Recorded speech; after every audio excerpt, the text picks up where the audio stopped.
Let's go to economics and energy and industrial relations and catch up with the contributing economics editor of the Australian newspaper, Judith Sloan. Judith, good to talk to you again. Just on this IR stuff, in some ways it's a dry argument, isn't it? But it seems to me that increasingly Labor is running into real problems in this in a political sense, and primarily because they just haven't made out a case to anyone as to why these changes are needed.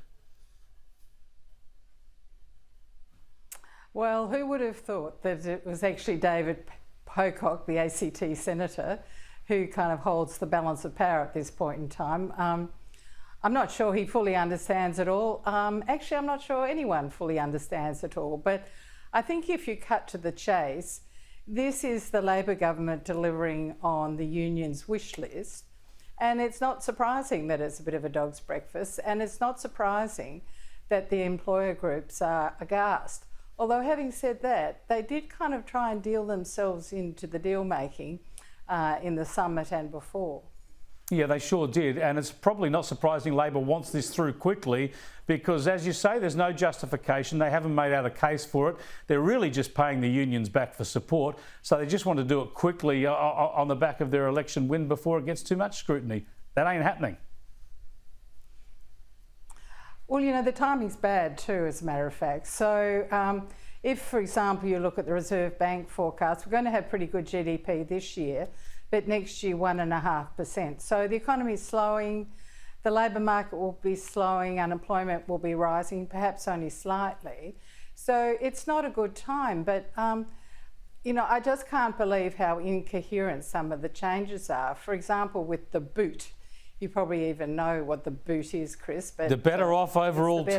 The better overall test, which has to be met for agreements to be certified. They've now actually, I think, unbelievably made it even more complicated, including it having to be retested for new employees. So, you know, an employer puts on a new worker. They may then actually get a letter of demand on the track to say, no, we don't think it meets the boot for this worker, and as a result they'll be up for some money. So I think the way to understand this is all political payback, and the idea that it actually has some sort of economic rationale. Well, it does have an economic effect, a damaging one. Yeah, a damaging one indeed. The idea that this is the way to get wages going. Yeah, sorry, Judith. Yeah, bit of a delay there, so I interrupted you inadvertently. Just speaking about the economic timing and the economic impact, I wanted to show you something that the Treasurer, Jim Chalmers, said today. Have a look. Before the government changed hands, interest rates were rising, real wages were going backwards, inflation was going up, and a big part of the reason for that was the electricity price chaos and the energy market chaos that the Shadow Treasurer should come to the dispatch box and take responsibility for.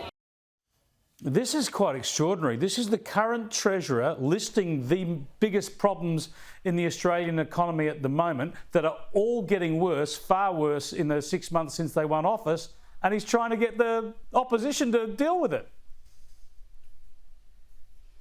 Well, I think it's a sort of more general proposition, isn't it, that one strategy of the Albanese government, including Jim, of course, is that blame the previous government, okay? Keep on blaming the previous government, and then if that doesn't seem to be working, blame Ukraine and Putin. That's another favourite of them. But the truth of the matter is they're in charge, they're in power, so they have to grapple with the issues. And there are reasons why they have made it worse. For example, Bowen's plan.